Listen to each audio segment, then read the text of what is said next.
High everyone, welcome back to our channel. कसे आहात? आशा करते सगळे मस्त आणि मजेत असणार. आजकाल प्रत्येकालाच हाडाशी निगडीत समस्या छळत आहे. हाडं दुखतात, जास्त चालल्यावर गुडघे दुखतात. कमी वयातच ही समस्या असेल तर 50 नंतर हाडं ढिसूळ होणारच. त्यामुळे खाण्यापिण्याकडे विशेष लक्ष द्यायला हवे.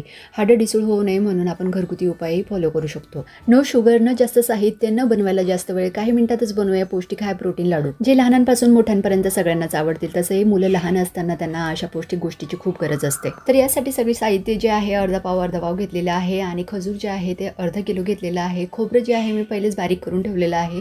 मिक्सरमधून एकदम बारीक करून घ्यायचं आहे. वाटलं तर आपण किसणीने किसून सुद्धा घेऊ शकता. आणि हे जे खजूर आहे त्याचे सीड्स असतात ते काढून घ्यायचे आहे आपल्याला. अशा प्रकारे खजूर खाण्याचे अनेक फायदे आहेत. ते ऊर्जा देतात, पचन सुधारतात आणि त्यात अनेक पोषक घटक असतात. मनुका घेऊया. ड्रायफ्रुट्स आपण आपल्या आवडीप्रमाणे कोणतेही घेऊ शकतात आणि कितीही प्रमाणात घेऊ शकतात. याला काही असे प्रमाण फिक्स नाही आहे की आपल्याला इतकंच घ्यायचं आहे तितकंच घ्यायचं आहे.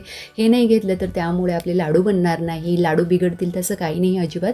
आपल्याला जितकं हवं आहे, जितक्या क्वांटिटीमध्ये बनवायचं आहे त्यानुसार आपण कमी जास्त जे आहे ते घेऊ शकतात. आणि जे साईडला डबे दिसत आहे ते 100 ग्रॅमचे आहे. त्यामध्ये भोपळ्याची बी आणि सूर्यफूलची बी आहे. भोपळ्याच्या बिया खाण्याचे अनेक फायदे आहेत. त्या बियामध्ये मॅग्नेशियम भरपूर प्रमाणात असते. मॅग्नेशियम हाडे मजबूत ठेवण्यासाठी उपयुक्त आहे. तसेच सूर्यफूलच्या बियामध्ये प्रोटीन असतं, पोटॅशियम, मॅग्नेशियम, लोह, व्हिटॅमिन बी असे बरेच घटक असतात जे आरोग्याच्या निगडीत अनेक समस्या सोडवण्यास मदत करतात.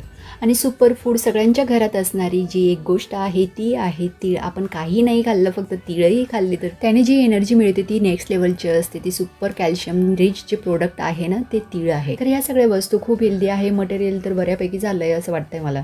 आणि खजूर जे आहे ते अशा प्रकारे आपल्याला बारीक करून घ्यायचं. मिक्सरमधून एकदम जास्त बारीक नाही करायचं, थोडं जाडसर ठेवा. त्याची चव जी आहे ती लागायला पाहिजे तोंडाला. तसंही खजूर एकदम जास्त बारीक केल्यानंतर ना मिक्सरला चिटून जाईल आणि मिक्सर फिरणार नाही. त्यामुळे थोडं जाडसरच वाटा. आणि बाकीच्या सगळ्या ज्या वस्तू आहे म्हणजे हे जे काजू बदाम आहे ना ते मी थोडे थोडे वाटून घेतले होते आणि तेच आता जे आहे थोडं तूप टाकून व्यवस्थित 2-3 मिनिटापर्यंत लो फ्लेमवर भाजून घेते.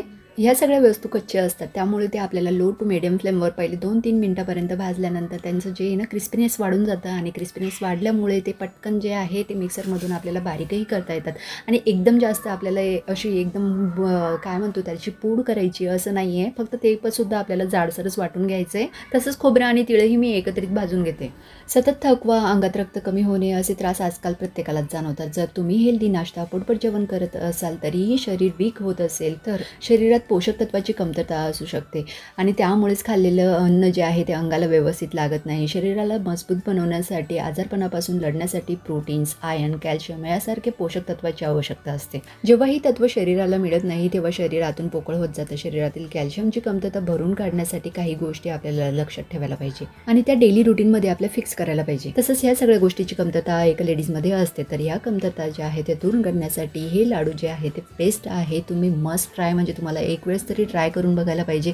15 दिवस तुम्ही हे कंटिन्यू करा आणि 15 दिवसानंतर रिझल्ट जो आहे तो अप्रतिम असेल. पुढे बघितलेल्या सगळ्या गोष्टी मी बारीक करून घेतलेल्या आहे. एकदम बारीक नाही केलं, थोडी जाडसरच ठेवलेल्या आहेत. आणि जे खजूर आहे ते सुद्धा मी अशा प्रकारे ना म्हणजे त्याला गरम केल्यानंतर थोडं वितळून जातं. जर वितळत नसेल तर थोडं गुळही आपण येथे ॲड करू शकता. त्यामुळे जी बाइंडिंग असेल ना लाडूला ती मस्त मिळेल. आणि इन केस तुम्हाला जर खजूर टाकायची नसेल तर यू कॅन यूज गुळ ॲज वेल. तसंही गुळ फायदेशीरच असतं. एका कडेमध्ये गुळ घ्यायचं, थोडंसं पाणी टाकायचं, त्याचं पाक होऊ द्यायचं आणि जे मिश्रण आहे त्यामध्ये जो पाक केलेला आहे तो टाकायचा. थोडं थंड झाल्यानंतर लाडू बनवून घ्यायचे. आणि इथे गरम गरम खजूर मिक्स केल्यावर हाताने मिक्स करून घेते. तसंही ह्या सगळ्या गोष्टी ज्या आहेत ते एकजीव करण्यासाठी हाताचीच गरज आहे. पण एकदम जास्त गरम असताना हाताने अजिबात मिक्स करू नका, नाहीतर चटके लागतील. हलकं गरम गरम असतानाच आपल्याला हे लाडू वळून घ्यायचे, कारण थंड झाल्यानंतर अजिबात लाडू वळणार नाही. परत ते आपल्याला गरम करावे लागतील, नाहीतर दूध जो आहे तो यूज करावा लागेल थोडाफार आपल्याला. आणि आपण बघू शकता लाडू किती सुंदर दिसतंय आणि मस्त बनायलाही म्हणजे एकदम व्यवस्थित बनताय. चला तर मंडळी, मग तुम्ही कधी बनवताय हे प्रोटीन रिच हेल्दी लाडू? माझे तर बनवून झाले, तुम्ही ट्राय करा. आणि हो, तुम्हाला ही रेसिपी कशी वाटली मला कमेंटमध्ये नक्कीच सांगा. आणि हो, चॅनलवर नवीन असेल तर प्लीज चॅनलला सबस्क्राईब करा. तर चला मग भेटूया अशाच एका इंटरेस्टिंग व्हिडिओमध्ये. तोवर खात राहा, खुश राहा, स्वतःची काळजी घ्या. Take care friends and bye.